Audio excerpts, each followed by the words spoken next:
Hello, hey, and welcome to this episode of Rushed Vibes. I am Jessica, Rushed Vibes Rushing, accompanied by David, Rushed Vibes Rushing. And we are here to vibe.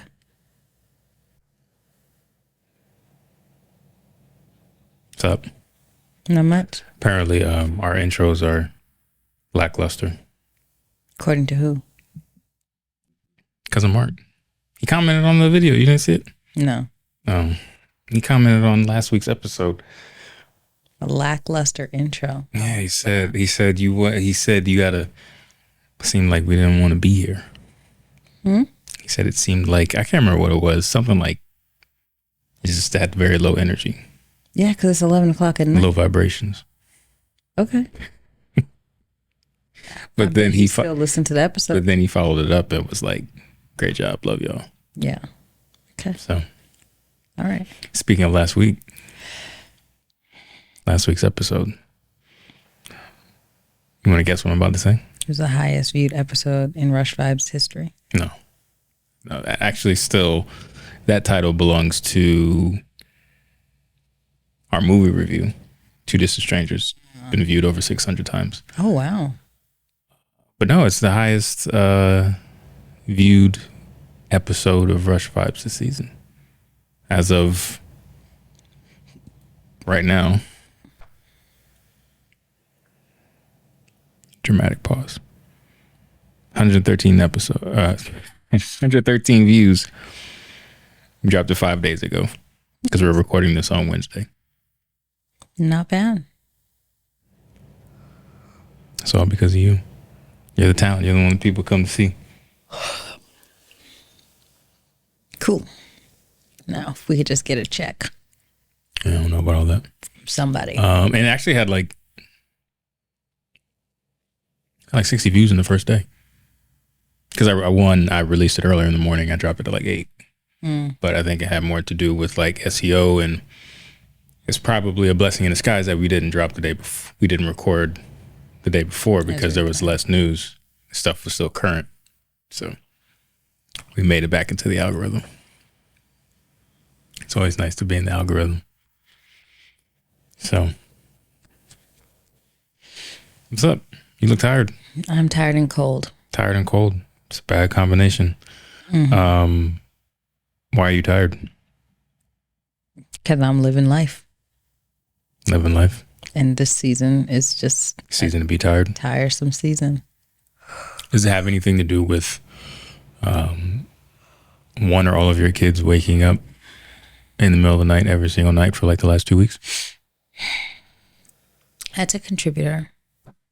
Last night or this morning. No, I took my watch off. It's 11:11. It was last night. I worked until past midnight. And then Solace came in the room, I think around 5, to tell me she couldn't sleep. So I was like, okay. Like, what do you want? Like, what do you want me to do? You can't sleep, so I have to not sleep too. Right. So you want to wake everybody up. So I wasn't rude to her, but I was just kind of like, you can either go back to your bed or you can go lay in your sister's bed. Your sister being Savi, who's going to be upset in the morning when she wakes up and finds you in her bed. Like, it'll be a Goldilocks situation. Like, what are you doing in my bed? Mainly because the night before, Solace had woken up, said she couldn't sleep. So I let her in the bed. And then like an hour, if that later, Savi showed up. And within minutes of Savi showing up, Sonoma showed up. So at one point, it was just 5 of us in the bed. And David was just like, nah, I'm not doing this. And he just got up and left. Yeah, I've given up on the whole, like, the kid wakes you up, wakes us up. The kid gets into the bed. The kid's like kicking you in the back and you try to like go back to sleep. It's like, nah, I'm just going to get up. Thursday, I had to be up anyway. Or not Thursday, Tuesday, I had to be up anyway. Big net. So I was like, hey, you know, it's only like 45 minutes to an hour before I have to be up. So I'll just get up. But yeah, I'll just come out here and lay on the couch in a heartbeat. And nothing, we don't have like babies anymore. So they're all able to get up and move around. So it's not like I got to worry about, getting somebody out of their crib. So yeah, it's crazy. Kids are selfish. Mm-hmm. But it's all good. Yeah, we survived. I wasn't really even bothered by it. I was like, okay. I wasn't either. I was just like, got all three of them in the bed. Come on. I don't think Sonoma even went back to sleep. The first night there was a night she came in by herself, if I'm not mistaken. And that might have been Sunday night. And you left, and then she ended up finally falling asleep, like on the other side of the bed. Like not with the pillows, like at the foot of the bed. And I was like, you know what? Have at it. And then when I woke her up, she was looking inconvenienced. I was like, welcome to the club. Welcome. Real life. Yeah. So, y'all can't see it, but I can see it. It's just past you, as you're yelling on camera. Just past you is a suitcase on the floor. And the suitcase does not belong to me. It does not belong to any of the children. Belongs to the family. It does belong to you. Where are you going? Away. Away where? Somewhere that's not here. Somewhere that's not here. So you're going to take a little Labor Day trip, huh? Labor Day weekend trip? Yeah. Without your family? Without my family. And I get accused of hiding my family from the world.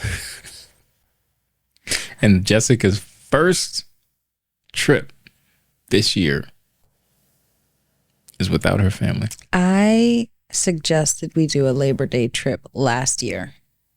And you kind of hit me with the, and yes, you're my husband, but I'm also just in this place where I'm like, look, if someone wants to go and be serious, let's do this. And I got some people who were serious about going. So we're doing this. Yeah, I'm not a big Labor Day trip person. I feel like Labor Day is a very overrated holiday. And it's a very sad holiday. You know why? Mm-hmm. Why? Because of the history behind Labor Day. Well, no. Because it basically means the end of summer. Oh. I'm a big fan of summer. Long days, sun's out to like 9:30. Like, I like summer. And Labor Day means that it's really coming to an end. It's like 2.5 weeks later, it's fall. Leaves have already started falling. So I don't really like, not a big never really been a big Labor Day fan. But I am glad that you are getting out and getting away, because I suggested that we each take like solo trips this year, independent of each other, independent of the family. Now, while you decided to do yours with other people, yes, I'm referring to them as other people. They gonna get you. Yeah, that's fine. All three of them. It's still a you getting away. I think that's good. Mm-hmm. I even said it, I think, a couple episodes ago. Like, it's looking forward to you going away on your own. I'm looking forward to Sometimes that break is needed. Yeah. And at least with the type of person I am, I think just the generation that I was raised by, I don't really recall my parents taking vacation. I didn't really understand how vacation and PTO worked and all of that, because I never really witnessed it. Yeah. I never really witnessed it. So even for the longest time, when I got into like professional life, not like gig work, but like professional, I was always like, oh, I'll go away and I'll just keep working. I would never actually like 100% subtract myself from work to be on vacation. So I'm trying to be very intentional about that now. And I think sometimes your leadership makes that difference too. Like, I think I said I would work on something on the plane, and my boss was like, no, just go. Just go. And I was like, you know what? I will just go. And I'll come back to it. I will come back to it and handle it when I get back. So yeah, I'm excited. I'm a little disappointed. I had set a goal that I want 3 stamps in my passport a year. And we're pretty much in September. So, not saying it's impossible, but Well, I'll tell you what. selfishly, this is going to become about you. No. Depending upon how these next couple of weeks go, we might be able to just get up and hit the road. If I have Wi-Fi, I can work. I'm just saying. I mean, you are truly remote. I've worked from Mexico before. Look. And then my boss was like, "Why are you working?" And I was like, "Because I didn't want to take the time off. It wasn't really my trip." So I am gonna make it about me, but not in the way that you think. I'm just gonna let people in. So like most of the economy, my company is pretty much all but come out. Actually, they have said that they're going to be doing layoffs. So nobody knows when they're doing it. Nobody knows at what scale they're doing it, but they just basically said that they're going to do some layoffs. Mm-hmm. So as of right now, as of this recording, I am employed, and happily so, but it could change. It could change. And I'm getting ready to take some time off. Yeah. So that would come back to work. Hold up. Why can't I get in? Why can't I sign in? Why my access not working? Yeah. But what's funny about that is I think we've both been in various situations. I just came off of layoffs with my job, and that was tough because like half our workforce had to be laid off because our client cut budgets, and that's just working in marketing. That's just the hand you're dealt. You anticipate it coming eventually, and then you've got this economy. So I just got over layoffs. Thought we were done. August 1st was July 31st was like everyone's who's got laid offs last day, and then on the top of this week, I think the top of this week, I messaged one of my colleagues to figure out. Little egg.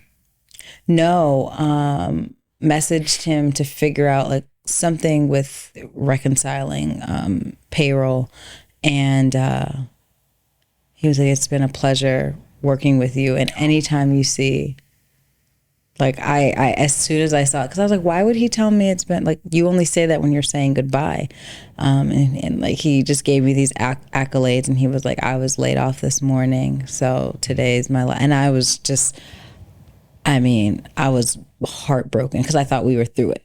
I thought we were done. It's never over. So now that you're in it, I kind of feel like, okay, I'm right. But I think I don't know that there's ever a good time to be laid off. But I think maybe I'm just older, maybe more mature, maybe more rooted in my faith and trust in God. But I don't. If that is the case, like I'm not too worried. No, me neither. I'm sitting here joking about it. I mean, you're gonna have to pick up some slack. I was furloughed. Oh, I told my boss. I was like. Because my boss doesn't know anything either. Nobody knows. Somebody knows. Somebody knows, but he says, yeah, no. So I believe him. But I told him, I said, yeah, Jess probably give me like a couple days. And she was looking at me like, all right.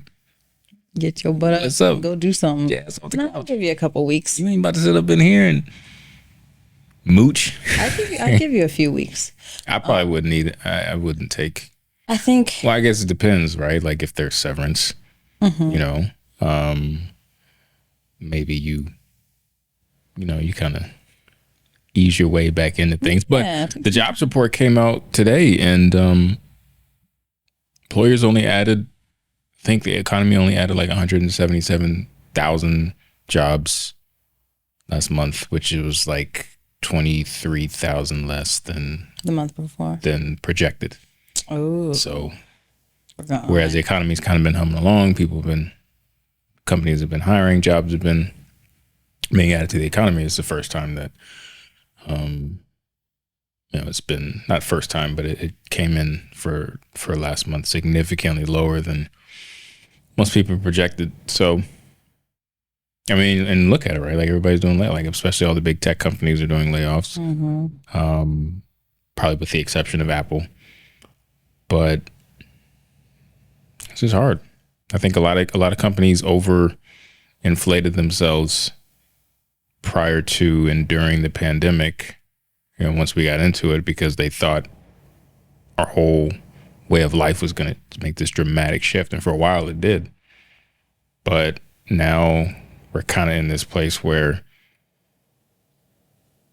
we kind of want to get back to how we used to do things, people going into the office. Like Amazon CEO came out the other day and was like, we need to get people back in the office. And if you don't want to do that, like, you may not last long here. He clearly didn't get a seat in the Bezos space mobile, and now he's taking it out on everybody else. No, I think people just got all these.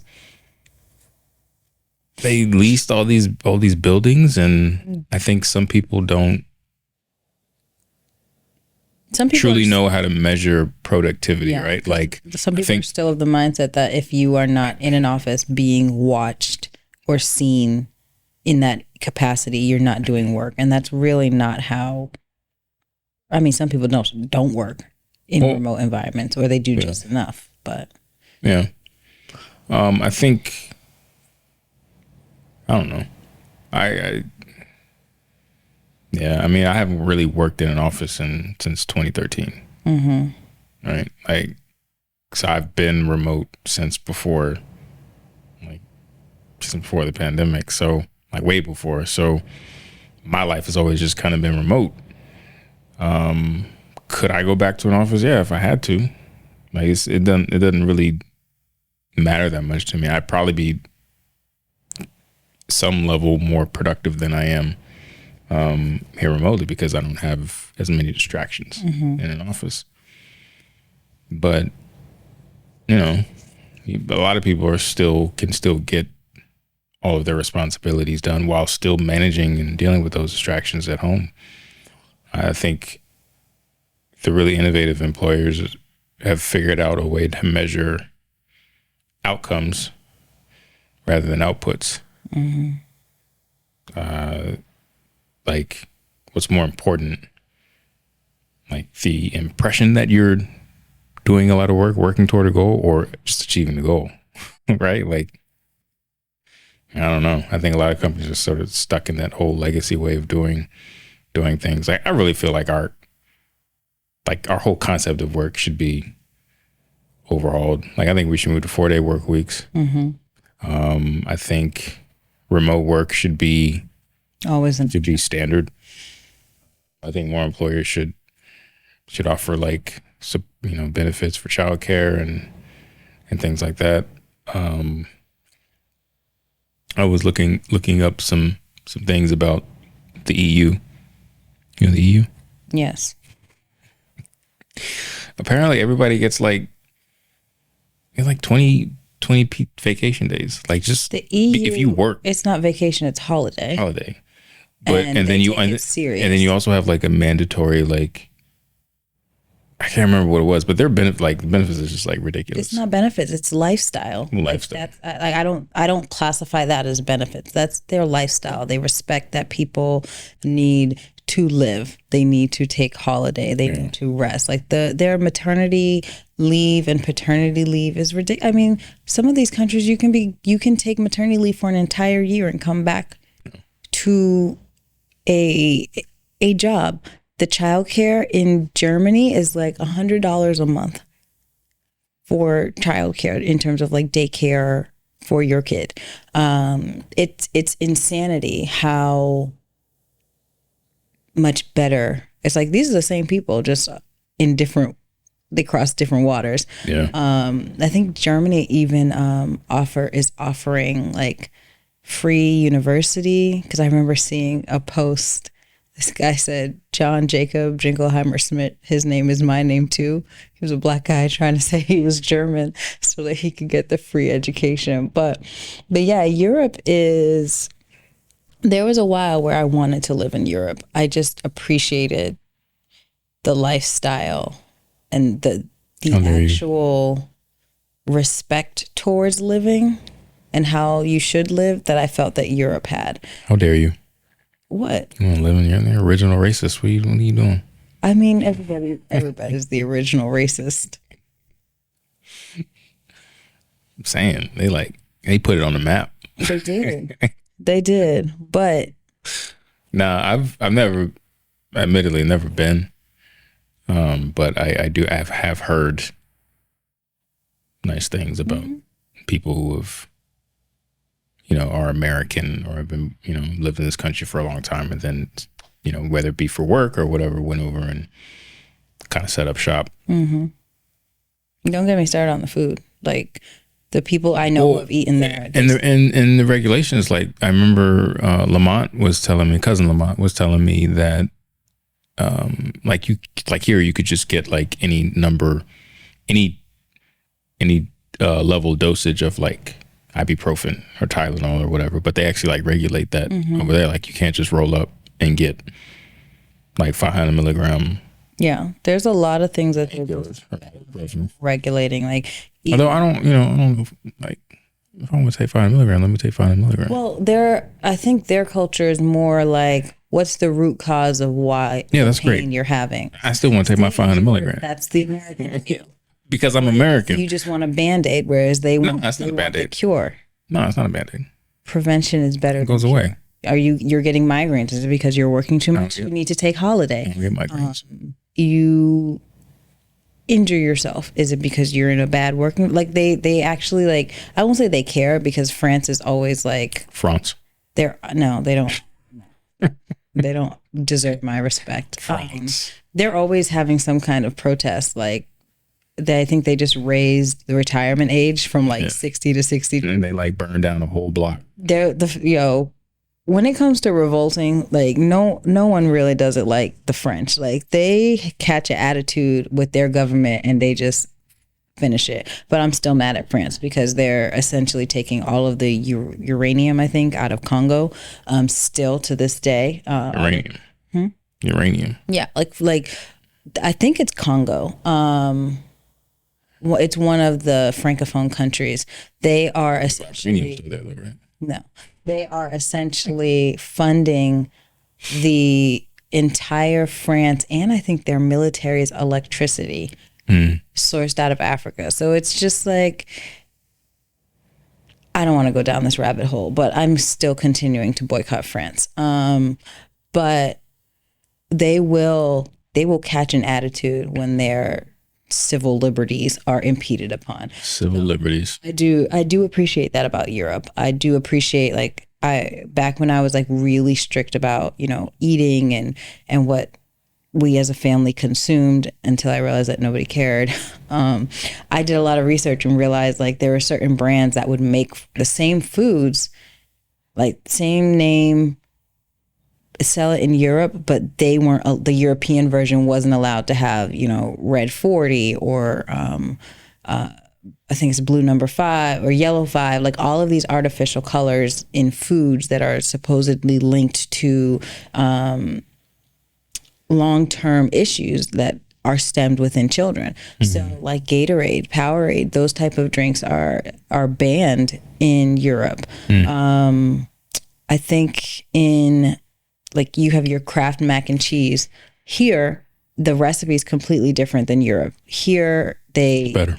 No, they use artificial colors to get that yellow, whereas in Europe, they make them use paprika and turmeric, which is going to get you that yellow. So that's something if there was cheaper. One particular reason that I would move to Europe, it would simply be because I don't know what the equivalent of their Food and Drug Administration is, but they actually regulate. They don't, they're concerned about the health of their citizens, in my opinion, from the outside looking in. But there's a catch, right? Because there's always a catch. What's the trade-off? What are they not great at? Do they not have Amazon Prime? Do they not get the 2 day? Do they not get the 2 day shipping? They have their own form of Amazon. They have their own form of Walmart. Because I had to deal with some Walmart people. Yeah, but the European version of Walmart. I'm just saying, people's perception and depiction of Europe is too rosy. Because there's always something not great about a place. All I ever hear about compared to the USA is how great benefits and time off and work-life balance and regulations. It's just great. Sure, sometimes you got to. It lets you know what our priorities are. I'm just letting you know. I'm just questioning what's the bad. Can't know until you go. I hear about the good all the time. What's the bad? Nobody's talking about that, which means the bad is probably really bad. No, if it was really bad, they'd be talking about it. No, trying to conceal it. My hair stuff is smaller over there, like living quarters, just small, like tight. I mean, I'm not a big person, so I could manage. But I'm just saying, I like big people survive in their living quarters too. I like space, elbow room. Okay. Speaking of, you mentioned me being so American, because newsflash, I am. Have you seen? You probably haven't, but I'm asking anyway because you might surprise me. Have you seen this whole thing about what's his name? Noah Lyles, the American sprinter, who gave a press conference the other day. Is he the black one? The black dude who ran really, really fast in Budapest. Most black people run really, really fast. That's a stereotype. That's perpetuating a stereotype. We are extremely fast. Most black people, most black people are fast. You know, some very slow black. You know some, but if you knew the majority of black people, they'd be fast. Fast twitch muscle fibers. We have them. Okay. God's gift. All right, the black one who ran really fast in Budapest. I'm just saying, it is totally biased, of course. In terms of like the races, black people are God's gift. I'm just saying, genetically speaking, there's no comparison across the board. I mean, I'm not gonna sit here and be like, I know. Actually. I'm just saying, like, I mean, we are pretty great. The black woman has the Eve gene. Oh my God, black women are just. I can sit here. We could do a whole episode. We or you? Me. Because you about to go to Jamaica. So next week, I'm going to sit here and do a whole episode. I'll get Alan in here. I get back here on Monday. I'm just saying, genetically, like, we won the genetic lottery compared to everybody. Okay, so what did he do? Oh, he was saying, and I wanted to go back and watch the entire press conference because all the clips I saw started from a certain point.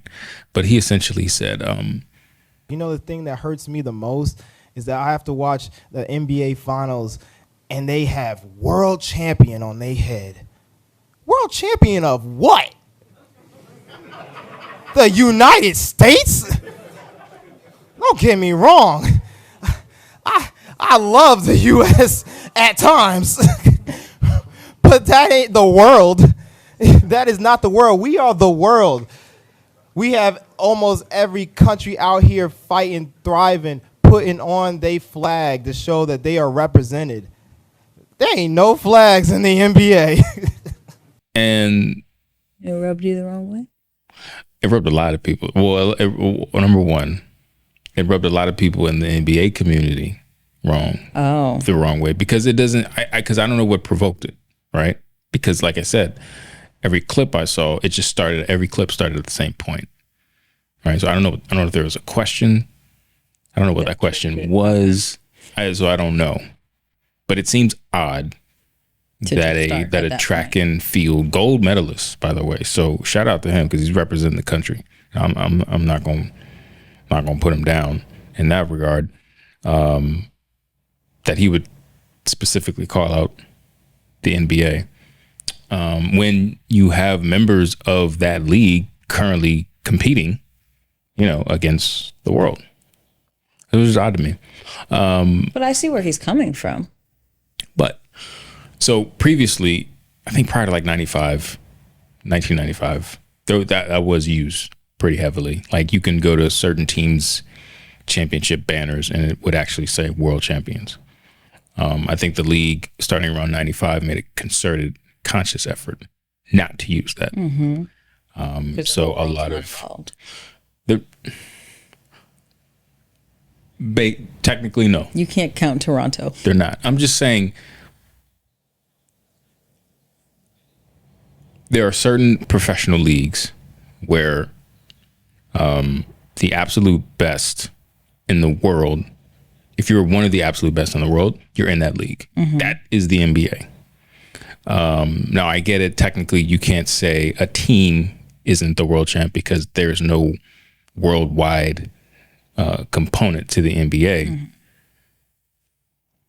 But at the same time, you put the NBA champion up against any international team, any world team, and they'll wipe the floor with them. So it doesn't really matter whether there is a world league or not, because the NBA would run it. So, but everybody's been talking about this for like all week, and I don't know why, because it doesn't really matter. It doesn't. But one, I don't understand why an Olympic athlete would talk about his own countrymen, or like I said, especially when there are NBA players playing, in the tournament right now. Mm-hmm. But like, so what? It doesn't diminish. It doesn't take away from anything that you've done. Yeah, you're competing against the top athletes around the world in your event. But guess what? So are the NBA players, because Giannis Antetokounmpo, Nikola Jokic, Luka Doncic, like these are all international players who are like top 10, top 15, and they're in the NBA. So I don't know. It was just a weird. To me, it was a weird thing to be brought up. Mm-hmm. I mean, and this is me not knowing the full context of the press conference, but it doesn't matter. To me, it doesn't matter whether the NBA. It doesn't matter. It should be a moot point whether or not the NBA champion should call themselves the world champion or not, because if there was a worldwide league, the NBA would demolish it. Do we know that for sure? Yes. So I don't know that I necessarily disagree with his statement. I don't think it was it needed to be vocalized. I think if you created an even playing field, barrier for entry for other nations to participate in basketball to the caliber that the United States participates in basketball internally, I think you would have some extreme competitors. What do you mean? And in terms of like if you think of the World Cup, you think of soccer. Outside of the United States, soccer is probably the most comparable sport to, how we view football and basketball. These people are training, they're going back, they're representing their home countries, they're, working they're playing in other countries. I think if there was some kind of way to equal or make basketball as international as soccer is, I don't know that. I mean, I would say America would be among the top countries, but I don't know that they would be. I don't know that there wouldn't be other countries that couldn't compete with them. And the reason why I say this is because, yes, soccer is now starting to develop in America, but when it comes to soccer from everywhere outside of America, that sport is ridiculous. It's probably the most popular sport in the world. It's absolutely the most popular sport in the world. And people are, the way people grow up and say, I want to become a basketball player, I want to become a football player, whatever. That's the same that they do towards soccer. And with soccer, you have essentially one player, because look at Messi. Like, how many hundreds of players were playing in the World Cup, and there's one name that's still like just being said over and over again. So I'm not saying this to disqualify basketball players, but to pull from a point that you made, like we have a lot of players that are not American who are playing on American teams. So my thought is, if basketball was as widely respected or appreciated on the international level, these people might not be recruited to American team, because these other countries are going to build these teams on their land to make sure that they can compete against America. So again, I don't know why he brought that up. Like you said, you don't have the context from before. I didn't even know he said it. I just happened to randomly see one of our Aiden's mom from daycare, Solace's old daycare, was in Budapest, like at the races. And I was like, what are you doing in Budapest? And I meant to ask, like, why are you in Budapest watching this? I don't know if this is a recreational I think she wanted to go see the races. I know, but it's just like the idea, and I mean, this is kind of similar to, basketball, the idea that someone went to Budapest to go watch. Well, the track and field is a beautiful thing to watch in person. I ran track and field. I love track and field. It's a beautiful, it is a lot of hard work. And to see that dedication, like within seconds, like that, like you work for moments. But I do think that there are other contenders that could really, other countries that if they were serious, or if basketball was seen as like an official international sport, and that they're going to have opportunity outside of just the Olympics, but like something equivalent to like a World Cup, but for like a world hoop,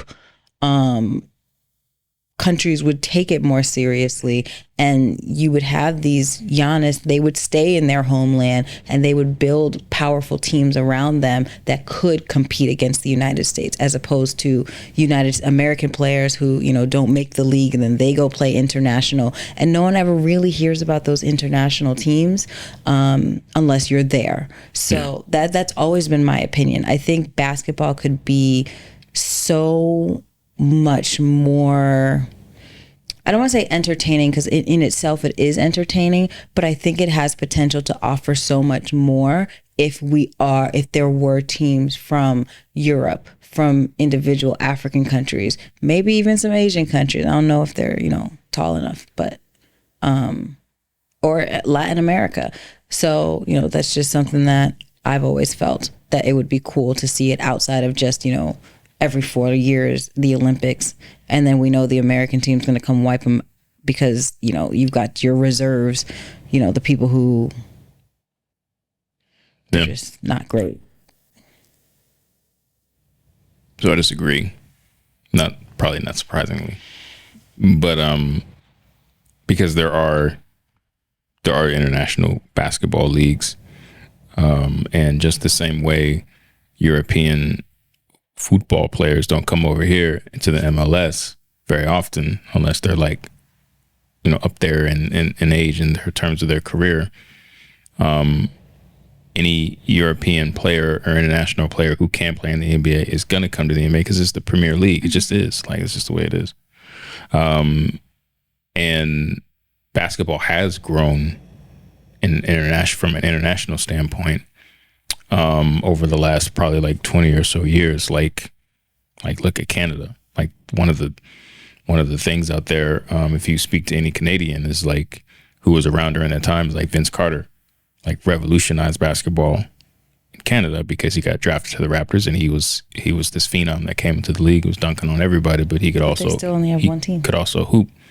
They only have one team, but the talent pool, the interest in the game has grown tremendously, to the point where you have, like, you could probably name 15 really, really, really good NBA players, like starters in the league, some superstars even, who are Canadian, who will say they got into basketball because of Vince Carter. So, that's Canada. There's, obviously you've got Giannis, you've got Jokic, you've got Luka, you got Dirk, Yao Ming, right? Like, all those players, were really, really good. And the first thing they did was they came over to the NBA or their ultimate goal was to come to the NBA because it's just Premier League. This is the way it is. Like when Kobe and Bron and Wade and Chris Bosh and Dwight Howard, like, and all of them, when they played for like Team USA in the Olympics, they ran through everybody. Everybody. Like, and those are all Americans, like no international players, right? They played Spain when they had Pau and Marc Gasol and Jose Calderon and all those boys, like, and they went through them. So, just like soccer is or football is Europe's, Europeans, like, it's not just Europe. It's the world. The world, they've got it on lock. Like Americans have basketball on lock, and that's just the way it is. But just listen how you just said that. Like, the world has soccer. Yeah. So I think the point he was making is... I get the point he was making, but what I'm saying is it doesn't matter. Like, it's a moot point because even if there were, Americans would kill it. And maybe that's American whatever, but it's also a fact because it's been proven based on the results of, like, we've won 80% of international basketball contests. 80%. That's a really high number. But that's because we're playing in a sport that we created. It does, but the world has caught up because no, they haven't caught up. No, the world has caught up because the world plays. They haven't caught up. The world has caught up because an internationally born player has won 2 out of the last 3 of the last MVPs, or 4. Like, I think actually 4. Embiid won, Jokic won 2, Giannis I think won 2. Those boys were not born here. So you've got the best player. You've got the best player in an American league being internationally born. The best players from that I'm trying to make is this is a sport that is dominated essentially in the American market. Yes, these players are developed in other countries. That's where they come from. These other countries have teams, but they're not. Basketball is not the driving force sport. When you're gathering people, we're going to watch the game. Right. The game they're referring to is not basketball. Basketball is an American sport for American people. And soccer is for the world because you have. But this doesn't. All the other continents participating in soccer. You don't have all the other continents. This has absolutely participating in basketball to that caliber. This has nothing to do with soccer. All I'm saying is that I agree that no, you technically the NBA doesn't play international teams, even though they've talked about it, incorporating that into the league.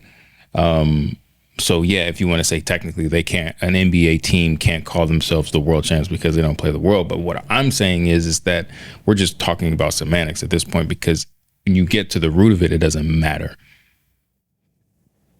Because if the Milwaukee Bucks win a national championship and then there's some international branch of the NBA that's created, Giannis isn't playing for the Greek team. He's playing for the Bucks. And they're going to run through anybody they play. And that's just based on, that's just a fact based on a history of evidence. So to me, it I don't know, it doesn't, from a competitive standpoint, I can understand where he was coming from, because it's like, yo, I'm out here competing against the world officially, right? Whereas the majority still of the players in the NBA are still American born, right? Even though there is an influx in the number of international players coming into the league is growing. I get that. But at the same time, you got to have enough. I feel like you should know that, like, even if that did exist, the NBA, like the Americans would still do it. So here, I still don't think that having international players makes it an international sport. Whereas I didn't say it is. All I'm saying is that you keep referencing the international players like that's what's making it like more in the world. And no, I'm not. I'm saying the world had. You said the world. The basketball needs to be built up around the world. And I'm telling you that it has been, and it is, and it continues to, because look at the talent that's coming from the world. What I'm saying is that the talent in the NBA is so superior that none of the household name NBA players are playing right now in an international tournament, and the USA is mopping the floor with everybody. Mopping, like, literally everybody. Now, you take those 11 players, right? You'll probably cut 6 of them. You bring in Bron. You bring in Durant. You bring in Steph, right? You bring those boys in, and you add it to that. Like, it's literally no competition. And it's not a fair battle. Okay. Because you don't, because you're I guess, I might not be articulating it well. Basketball doesn't have the same dominance and range in these other countries. That's my point. So that's what I'm saying. So my point. I'm saying it. That's what I'm saying. It doesn't matter for you to put these people on a pedestal like, oh, they'd destroy everybody because they're the only ones doing it. If you create a game and you're the only one who really plays it, lives, breathes it, everybody, like, people, other countries are investing their money into soccer. So we shouldn't. So I'm saying anybody who beats the U.S. in soccer, it shouldn't be. We shouldn't give. We should respects the U.S. We shouldn't give. We shouldn't give them that much props because the U.S. doesn't put that much. They don't put all their effort into soccer. They put it into other sports. Like, that's not the world. That's not everybody else's fault. Like, okay. Like, that's up to y'all. Women's soccer is respected. The U.S. women's team is a very talented Absolutely. team. Yeah. I was speaking more to men's soccer. I'm thinking, okay, between basketball and football, these are two American sports. So, of course, they're going to dominate because our country by itself can sustain the wealth and invest into these sports. And we don't need... As a country, we don't need the rest of the world to participate in these sports. I think where I'm getting at is if there was an even playing field where other countries had a reason to be just as interested in basketball specifically outside of just the Olympics, because I think the Olympics is just, for. But whose fault? Like who's? I think part of it's the NBA. That's the NBA's fault. I think they play a role as to why basketball is not more internationally appreciated. Okay. You're assuming the NBA basketball isn't internationally appreciated? Yes. Okay. I'm not saying it's not internationally played. I'm just saying it's not internationally appreciated. Okay. I would... As much as other sport, as a sport like soccer. Well, if you're going to compare it to soccer, then obviously it's not. But I think you're underestimating how popular it is around the world. I think it has potential. I mean, I know African league. I'm just saying, like, I think you're underestimating how popular of internationally speaking, how popular basketball is. I think basketball is if you're going to compare it to soccer, it doesn't compete. But you take soccer out of the equation, it's an extremely popular sport around the world. Like, it just, like, in social media has only increased that. Mm-hmm. Like, think about it. The barrier to entry is just from an interest standpoint is really, really low. Pick up a ball, you try to throw it in a hoop. Like, you shoot enough times, it's going to go in. Not everybody's big and strong and can run fast like in football. Not everybody can, has the like foot skills, for soccer.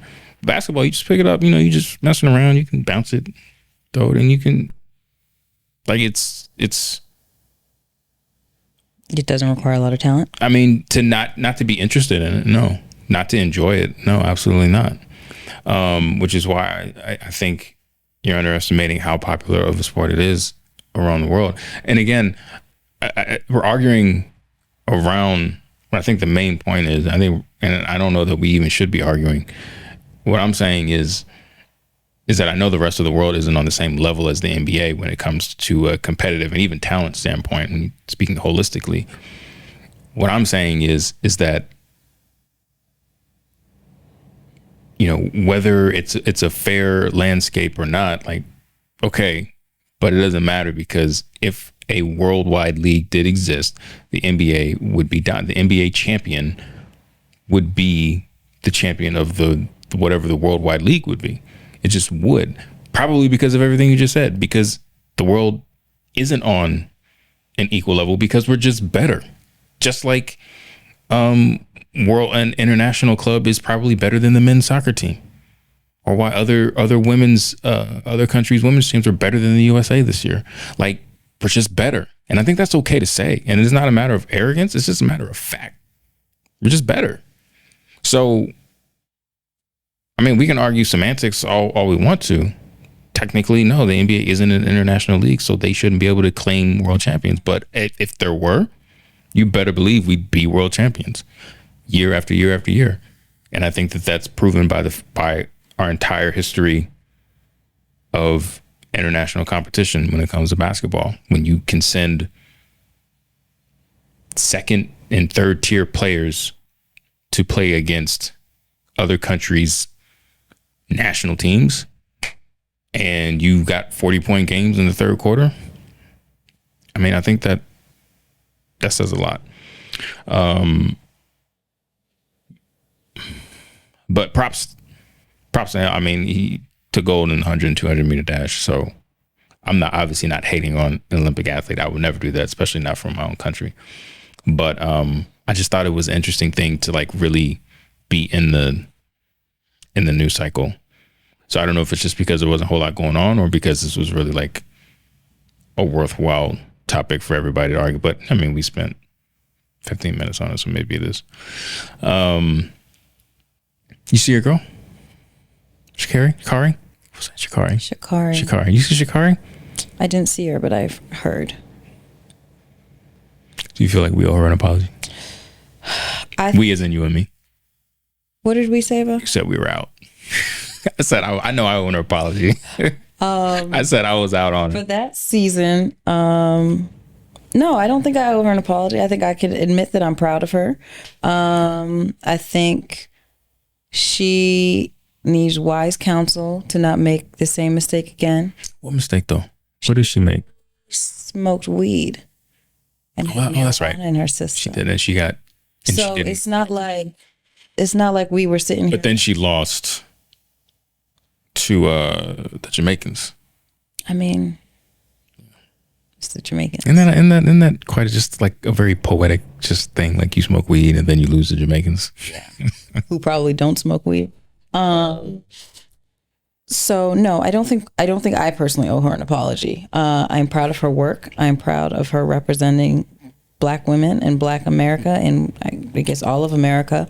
I think it's just a matter of like, can you actually get to the Olympics this time? Like, don't mess this up.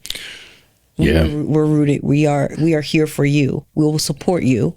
I know some people went in on her. They went hard, and that's just the culture we live in. People will turn on you. And then of course she lost, so like she was losing her credibility. But she said, I'm not back. I'm better. Meaning she never left. She just improved. So, this is fact. I think my thing with her and my thing with anyone, I don't like arrogance. I don't like arrogant people. I don't like, I prefer humility. I love a humble person. I love a humble person who's good at what they do. And I think why is that? I don't know. I think there's just some kind, to me, it's just honorable. Someone who is good at what they do and they don't feel the need to flaunt it. Like someone who is good looking and isn't like, I need to have everyone's attention, see me. This is a personal preference. I think some people do like arrogance, but I don't. So, she was always off-putting to me because she's arrogant. And this is, again, I have no qualms with her. I don't know her. This is just my own personal preference of individual character traits. So for you to be arrogant and then, you were disqualified from participating in the Olympics, and then, your next race you lost and you were still in this arrogant flow, that's what was off-putting. For me, if you were just humble and you raced and you lost, it's like, okay, I didn't do my best. I'm going to come back. Okay. But it was like, I'm going to kill it. I'm going to get out here. I'm Sha'Carri, blah, blah, blah, blah, blah. And I think she had lost by a significant margin. And that's what people were bothered by. I wasn't going to talk junk about her, but I was really just like, I wish you had just been humble, because it's easier to, in my opinion, to rise back from a defeat when you're humble, as opposed to, I'm going to be arrogant and make everyone think that I'm the greatest. Now, if you're going to have that mindset, you need to make sure your greatest is always consistent. And I feel like that Jamaican woman came up in here and she was like, who's the greatest now? Yeah.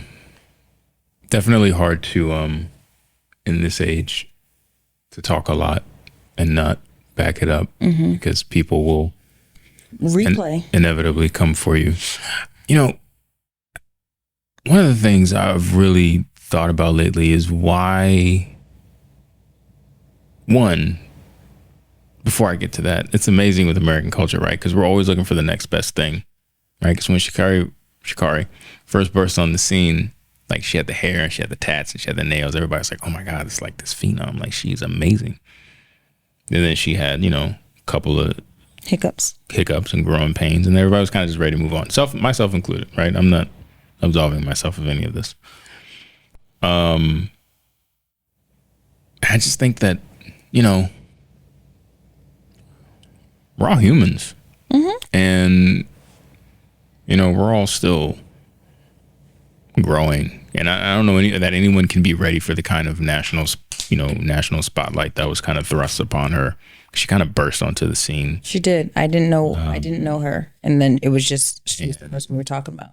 And when you burst onto the scene, and you got charisma, and you're unique, right? Because the hair and the nails and the stuff that's just kind of different for the sport, and people just kind of concoct these arbitrary expectations for you. Did they concoct them, or did she? I think she's create. I think she competed, and I think she's a confident person, and I think she should be because she's talented.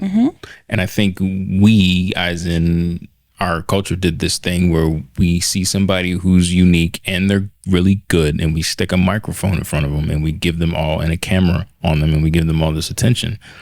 And just because someone is uber talented and somebody is a little different cut from a different cloth, doesn't mean that they're always going to fit inside whatever box we feel like somebody who's at that level should fit. Like you yourself said, I feel like if you're really talented, you should just be humble. You shouldn't really talk a lot. Well, that's not her. And I think when people come in front of us and they're really talented, especially in the case of sports, you know, people just kind of sort of just develop these expectations for them. And it may or may not be fair, because Sha'Carri didn't ask for those expectations. She's just running a race, and she's being who she was. And then we stuck a microphone in her face, asked her questions, and put a camera on her. I think that I agree, because let me look at Simone Biles. Simone Biles is phenomenal at what she does. She recently did some flip that no one has ever done, male or female. She, took, I believe, a 2-year hiatus. She's gone. She's got married. I mean, she was having, the twisties, so she couldn't compete in the last Olympics.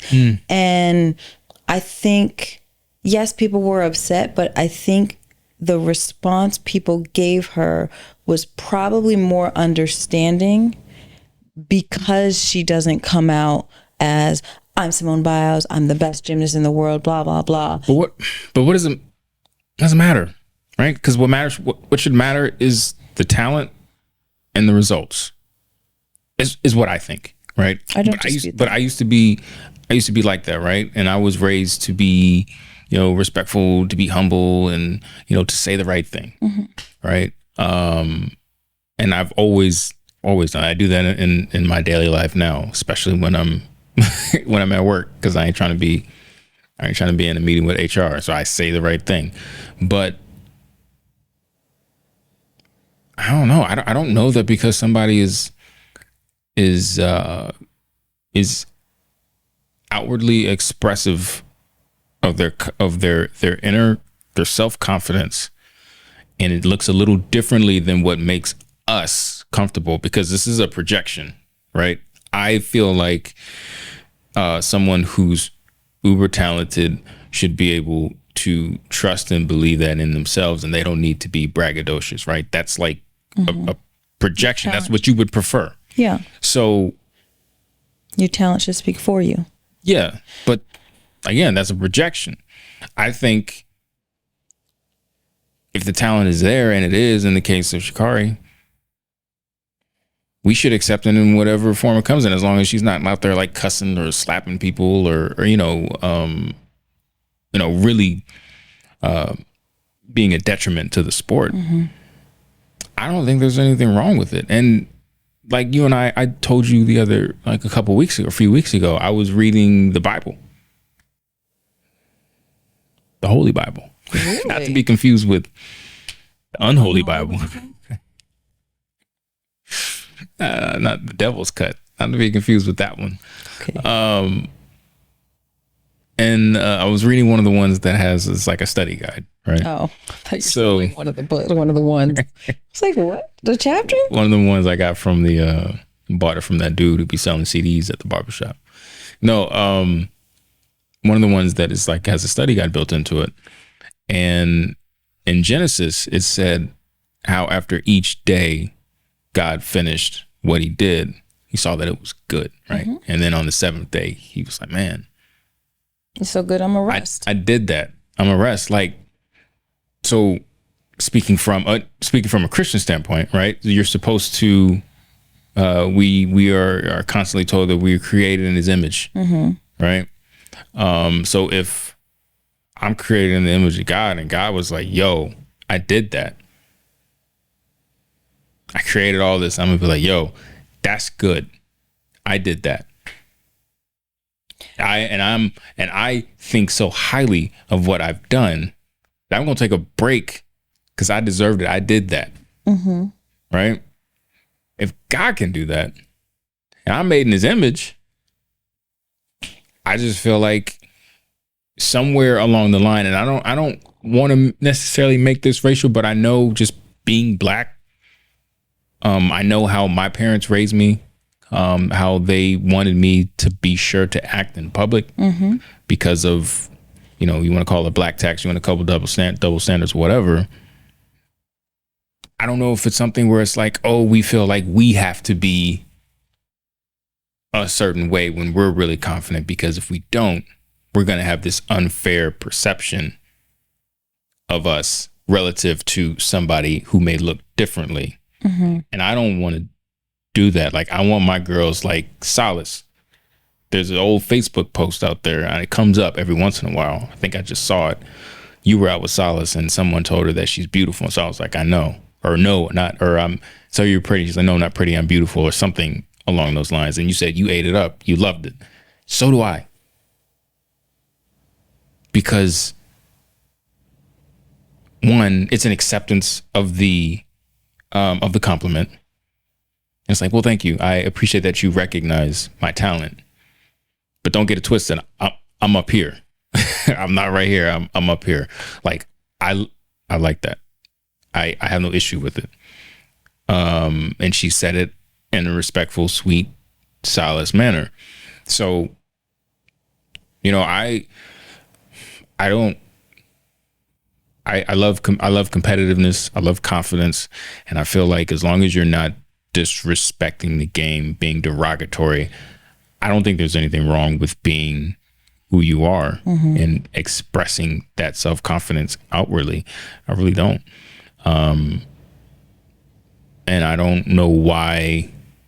There's nothing wrong with being humble, but I don't know why people feel like if you're so good, you have to be humble. Otherwise, you're just like being arrogant. I'm not saying you. I'm just, because I've heard this from other people before. Like, you're being, arrogant and pompous and things like that. Like, no, I'm just good, and I know it, and I'm flexing that. I think to your initial example, there's a difference between having pride in something, being proud of yourself for something you've done and accomplished, and being prideful. And I think prideful is where you teeter towards the arrogance. Well, let me ask you this. How do you determine how you express being proud? Me personally? I mean, because I can be proud and I can smile, be like, man, I aced that test. Or I can jump up and down and do backflips because I really wanted to pass that test. And I was really sure that I was going to pass it because I put in the work to be able to pass it at the level that I did. Like, that's still being proud. Yeah. I don't know that anyone can take it like that, because I frequently ask Solace, like when she does something, I try, before I ever tell her that I'm proud of her, I try to confirm that she's proud of herself for whatever she's accomplished. So, you know, whatever it is, if she went after her recitals, after her, what did she compete in? The civil rights, the Black History Month. Black History Month. Quiz Bowl. Yeah, the Quiz Bowl. You know, I try to always ask her, are you proud of yourself? And I do that intentionally because I don't want her to seek the pride of others. I want her to be proud from within, because I don't want her to grow up that I'm always seeking my mother and father's pride in me to feel like I'm successful. I want her to be like, just like you said, I did that. I got that A, I got into this program, whatever. I'm proud of myself. So whatever pride you want to add on top is just like extra, finishing salt. I already have the pride of myself because I know I already did it. So it's them Africans. It's them Africans. Well, it's really not, because Africans would not, because, I was raised on pride comes before destruction. So I had to but you said always wanted other people to be proud of you. You said that's a big part of always definitely, having to make because your parents use you as a pawn to show off. Like, oh, what have you done? What are you accomplishing? This is what my kid is doing. So that's something that I had to deal with. I don't want that. I didn't want that for my kid. So I want her to be proud of herself and find that within herself. And that's something I had to struggle with, being a believer and, remembering that I'm always hearing pride comes before the fall, pride comes before destruction. And it's like, okay, well, if pride comes before destruction, does that mean I can't be proud of myself when I do something? Because if I do something and I do it well, I am proud of myself. So I did have to struggle with that, but I know that I want to instill in my kid self-pride. This kid, the next kid, and the kid after that. I want them to continue that mindset of, someone tells me I'm pretty. Okay, I appreciate that, but I happen to know that I'm beautiful. So you need to prepare your vocabulary and come to me correct. But like you said, she said it sweet. She said it humbly, I guess, in comparison to a toddler. So delivery is big for me, but at the end of the day, I can't regulate how someone responds or how someone projects themselves out there. This is how she is. I don't know the environment for which she grew up in, where it was just like, yes, let's go, let's do it. And then she's just like big, get puff, head get big, all of that good stuff. So I can't regulate that. I was simply saying my preference because, and I think because I get secondhand embarrassment. So it's like, if you're going to be, I'm big and bad, I'm the greatest, like I'm anticipating your moment of not greatness and how everyone is going to use your own words against you because you put yourself on this high horse and now you've fallen. But I'm very proud that she's picked herself back up and she is able to win this and qualify for the Olympics. So again, just don't smoke nothing. Oh, you smoke all you want if it's legal, and you're out of training. But she's in training until the Olympics is 2024. She's in training for the next year. I'm just saying, if you're not in training and you're in Colorado, it's legal. I don't think that's how it works. Maybe you're not, maybe not. I think it's I think the governing body is more like federal as opposed to state. So the governing body says you can't have this in your system. The government. Yeah, I'd be interested to know if that's at all, or if that's only within Trainings. Proximity to certain events. Because remember, they were saying it was still in her system. Mm-hmm. So technically that could have given her some sort of advantage. But if if I you're, don't know how marijuana being in your system can give you an advantage. I don't know either. But it's against the rules, so it's whatever. But yeah, shout out to both of them. both of them. Oh, well, everybody, all of it, everyone who's over there competing and shout out to representing Budapest. and representing Thanks the for country. having us. I wonder why they picked Budapest. Representing the country. Is Budapest a country or a city? Budapest is a city in Hungary. Where is Budapest? I don't know. It was in that I Spy movie with Eddie Murphy and Owen Wilson. Yo, it is in Hungary. Yeah, Hungary, I think. Yeah. Good job. Yo, it's the largest city. So, hour and 10, I kind of want to wrap. I'd had a main topic. Oh, we haven't hit the main topic. No, because we always get on tangents. But the I tangents, don't think that they're tangents. I think they're expanded conversations. Sure. I feel like tangents don't lead to anything. Sometimes you're just going on. Well, this isn't there's no natural. I usually say like speaking of. There's no natural segue, so it's a bit of tangent, but it was good. Good conversation. I enjoyed it. What was your main topic? We're recording this on Wednesday. Mm-hmm. And over the weekend, and then Monday, there were a couple of high-profile shootings. This one in Jacksonville, where how would you call it? I guess just at its most simplest term, would be a racist. Mm-hmm. Specifically, killed 3 black people in a Dollar General. Mm-hmm. Went to a HBCU first, but security was like, "Nah, bro, get up out of here." He said he's not a hero. He said it's the students that spoke up. Yeah. So shout out to everybody. Yeah, it could have been a lot worse. Yeah, it could have. And that's somewhat disgusting to say because lives were still lost. Mm-hmm. But you think about it, just any more bloodshed could have been. It could have got real bad real quick. Killed three people, one woman I believe in her car, and two people in the store. One was just 19. I think he was just an employee, and the other was just was a patron. I think that was Saturday. I think, and then Monday, there was a shooting. I think a grad student shot a associate professor, chemist, I think, University of Chapel Hill, North Carolina, Chapel Hill. Oh, he shot his academic advisor. Excuse me. Campus went on lockdown. He was apprehended. Mm-hmm. The shooter in Jacksonville killed themselves. Mm-hmm. Called his parents, called his father, and told him to go into his room because he still lived with his parents. And where his parents saw the manifesto or whatever, but apparently somewhere it said specifically that he hated black people.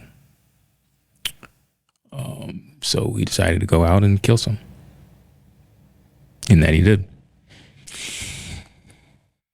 So I just wanted to just wanted to mention it because obviously it happened. Mm-hmm. We're in a different release cycle now, or different drop cycle for our episodes. So, if anything happens like Saturday, Sunday, it's almost a full week before, we kind of get to discuss it. Mm-hmm.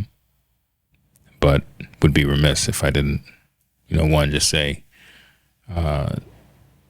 condolences to the families, absolutely, communities, and the country, really, or at least those in the country who stuff like this actually still bothers. Because I know, even as recently as a couple years ago, like Jacksonville would have been way bigger news, way bigger.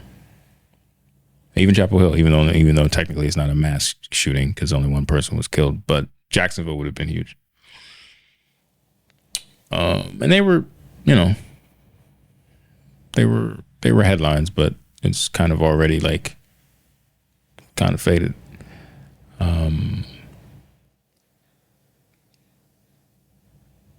And it's, I'm apologize now to my mother. But I was like, man, I bet you the shooter was some old fat slop. You know, some old fat bitch who thinks they're big and bad because they know how to shoot a firearm and go on and kill people. And I'll be damned. I was right. It's always Predictable. It's predictable, man. We can talk about mental health all day long, right? It's just a bunch of fragile ass people out there. I mean, this is deeper than mental health. This is it's programming. It's fragility is what it is. And it's, you know, it just sucks.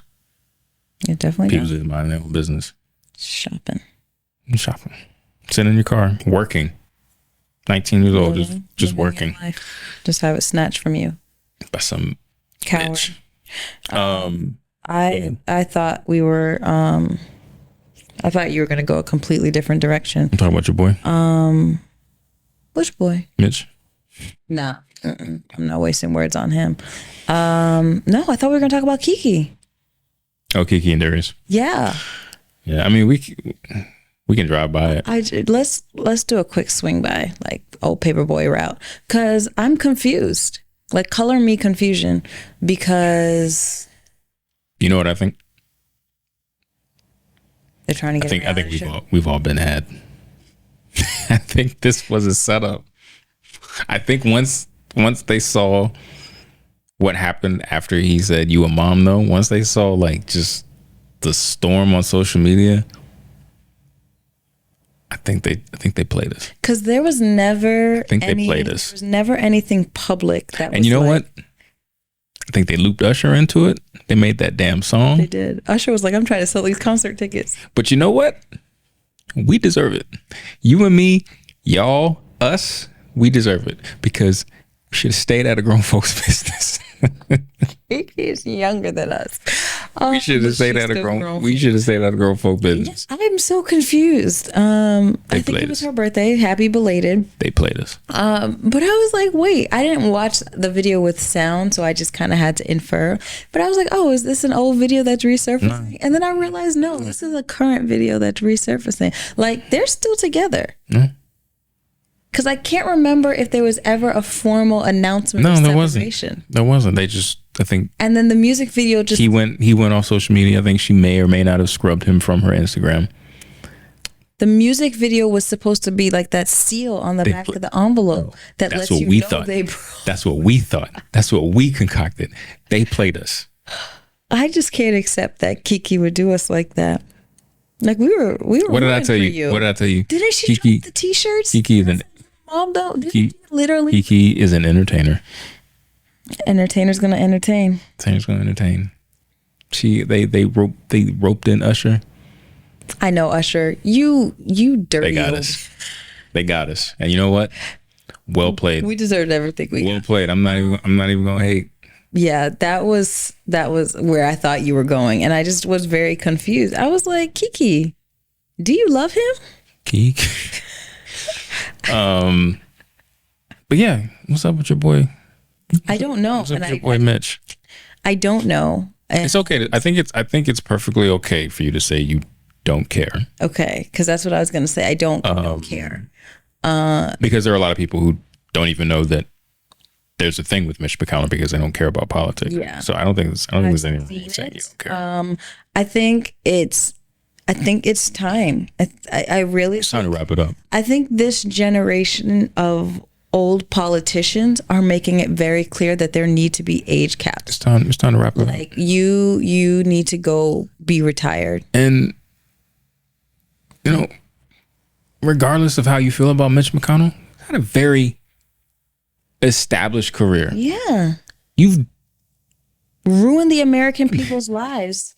You have for multiple generations. If you are given a purpose to steal, kill, and destroy, and you have stolen, killed, and destroyed, I think he has done whatever he was called to do. I was gonna say, if you're a Republican and you're looking at Mitch McConnell, he's performed. Very decorated career. And he's humble. I don't know that he ever wanted to run for president. Very decorated career. He said, "This is my station. This is my lane. I'm going to stay here. Stay I'm here. gonna successfully steal, kill, and destroy." SKD. It's probably got that tattooed somewhere. So yeah, I think it's time to sit down. And I'm not just saying this about Mitch. I feel the same about Feinstein. Yo, she looked like she could go at any minute. Even Ruth Bader Ginsburg. No disrespect. Yeah, like Feinstein looked like she could literally go at any moment. I think that's the problem with politics in America as well. Is just you don't know what's going. Like the mistrust is so strong because the average person wants to work till 65 and retire. These people are in their 80s. Well, because they're getting that check. They are. And then benefits. They are. And they have the power to give themselves a raise. And they don't work. They work. They don't. They're always on, like, out of session. Yeah, they do always have like little breaks. And it's always like right around like when you need them. A debt ceiling crisis. Like, oh, you're not going to get a check? Yeah, I'm about to go on break. Okay, well, we'll be back in session. So, I don't want anyone to be like, oh, you're talking about the Republicans. No, I think this is in general. I think there needs to be an age cap. There's no reason why or just term limits. Yeah. Okay, then that. Because there's no reason why my 88-year-old grandmother or grandfather is still in the House of Representatives. Like I would say I would not do an age cap. I would do a whatever the amendment is like if the president is fit to carry out the duties. Normally it's like after they determine fit.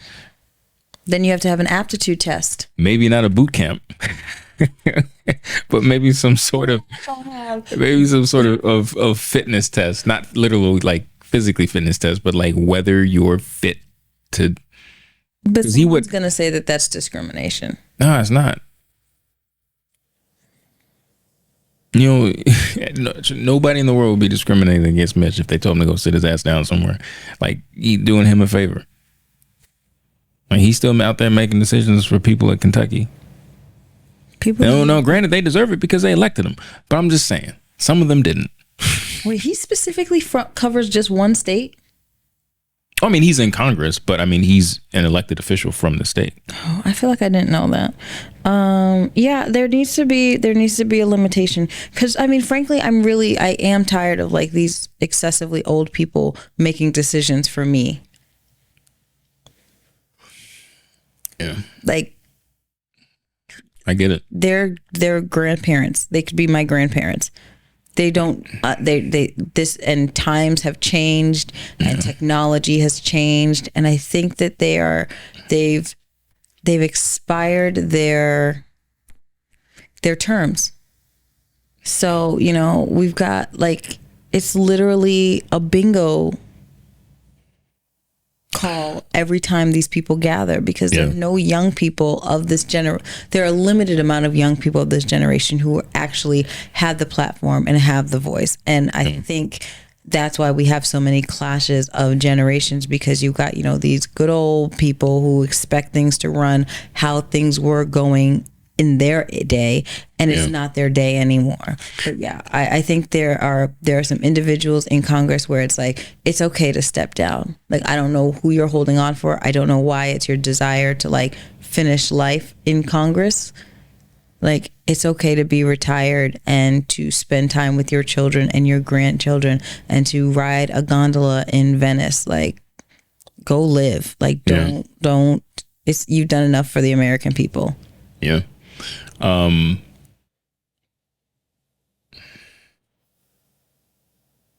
Yeah. I remember Obama. He was on his way out and Ruth. Not Ruth. I think he had asked Ruth to the rumor is, I don't know if it's ever been substantiated, he asked Ruth to retire. Yeah. She was like, nah, I'm good. He's like, all right. I'm not gonna forgive her for that. That's pride. Who was it that died on the Ruth? No, there was one who died because Scalia. Scalia.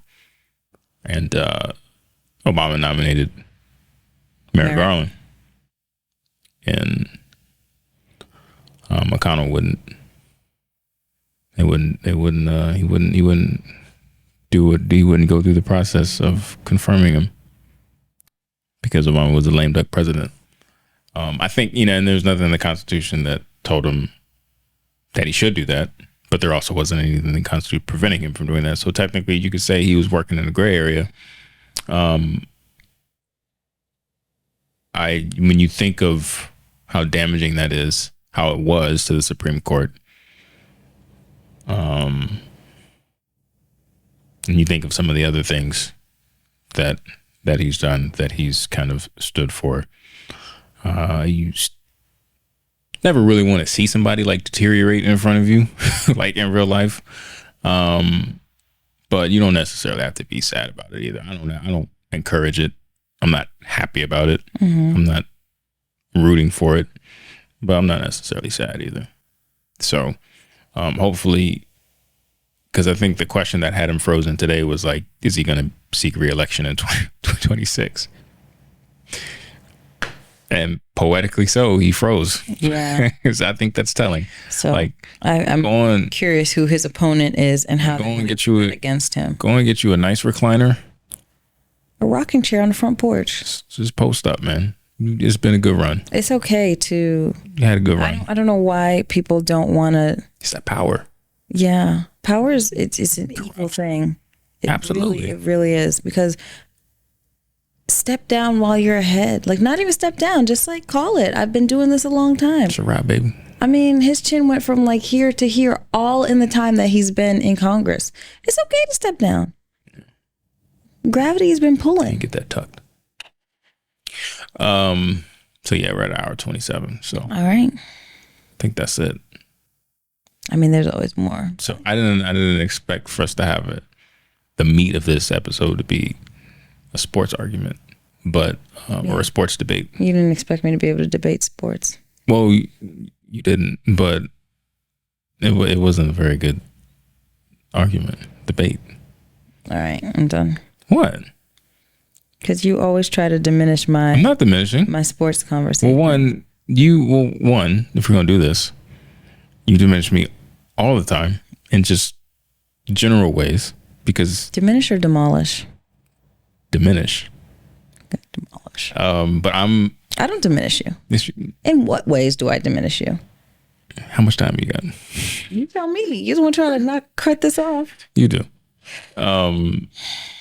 But in a way, I could say that it's disrespectful that you even challenge me, because you know how passionate I am about the NBA. To think that you, just because you're passionate about something doesn't mean you're passionate and I'm very knowledgeable about it. Okay. I equally have knowledge. Okay.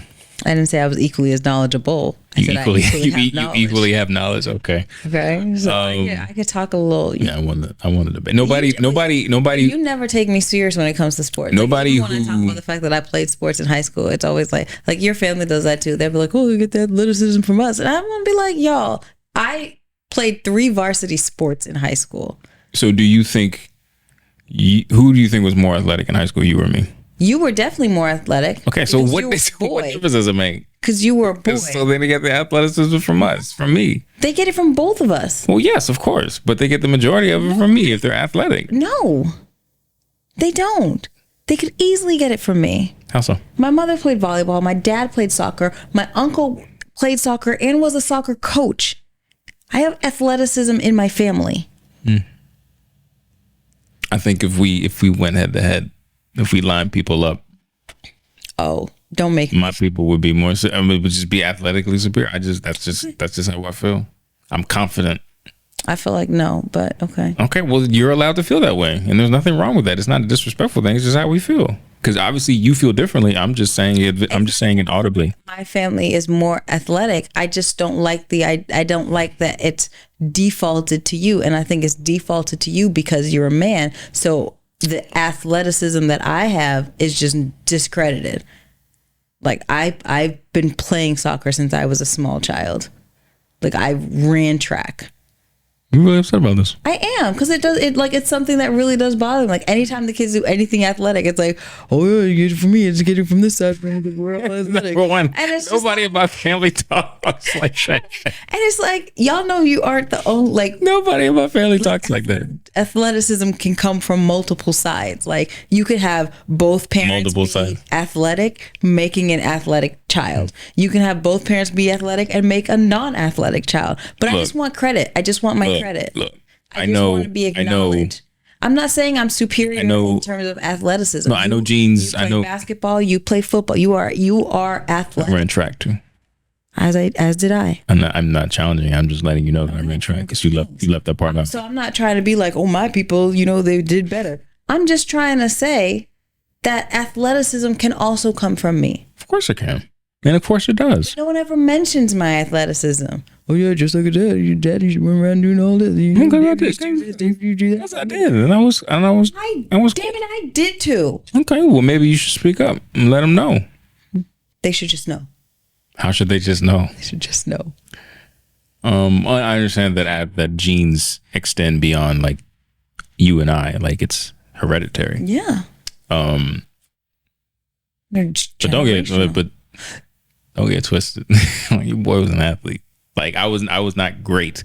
I was good at a lot of different things. Not great at any one thing. Probably except running.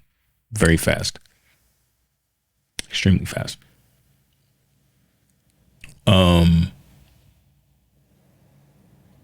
Hey, boy's nice.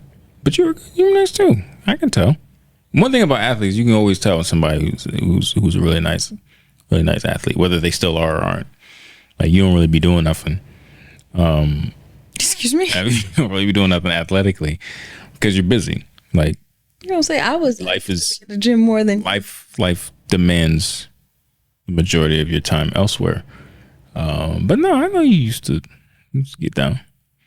Okay, I just wanted to put that. I got you.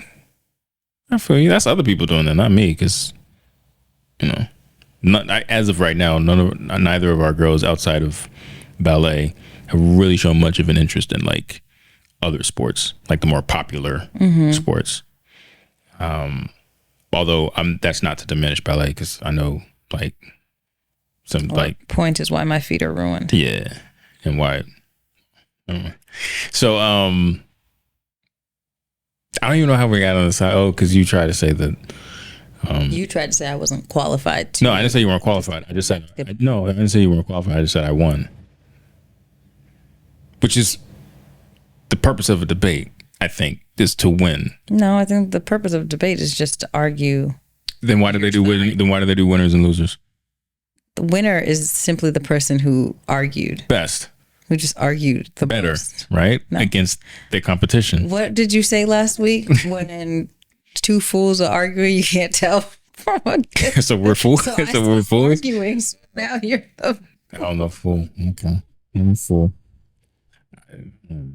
I just feel like the purpose of any competition is to win. You don't want to argue with me because I just stop. I feel like this is just a waste of my energy. I'm probably one of the worst people to have an argument with, domestically, whatever. Because I'm just like, I'm not, whatever. You're invested in thinking that you're right. So I just don't. But I think that's rooted in trauma. So we can unpack that later. What's rooted in trauma? The tapping out, or people who being invested in being right? Me tapping out of an argument. Yeah.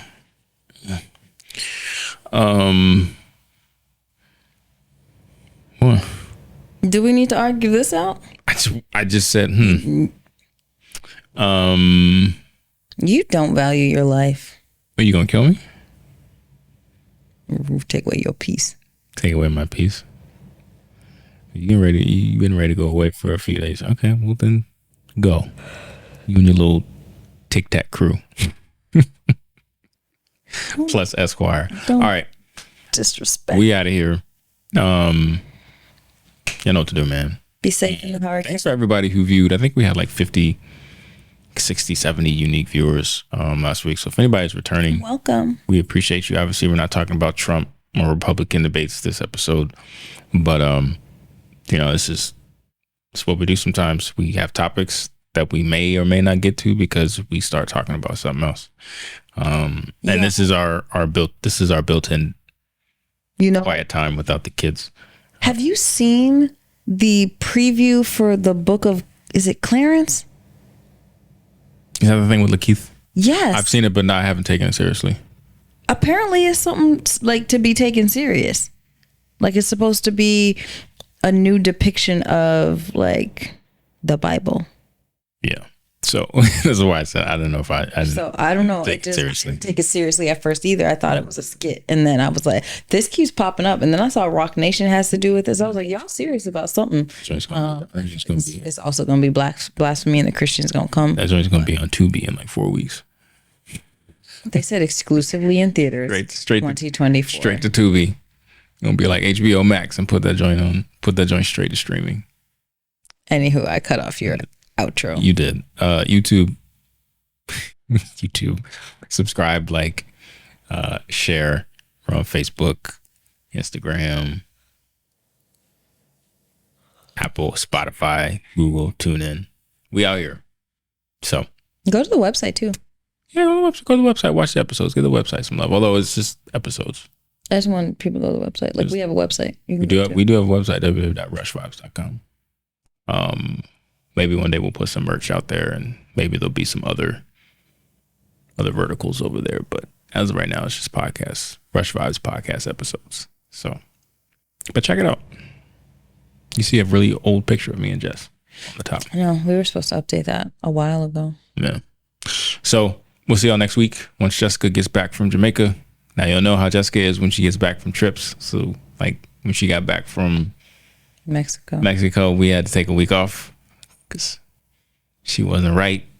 So hopefully we'll be back next week. I came back sick, y'all. Hopefully we'll be back next week. It's a year later. We can just put out there. I caught COVID. We may not be back next week just because there's something about the rushings when we travel. Something always happens, going or coming. All I know is every time I travel, I get travel stomach, and then I come back like 5 pounds lighter. So y'all about to see skinty Jess. So yeah, we'll holler at y'all. Peace. Nothing but some guap pains. Yeah. Hey. I done came way too far, can't stop me now. I done came way too far, can't stop me now. I done came way too far, can't stop me now. I done came way too far, can't stop me now. Can't stop me now. Can't stop me now. Yeah.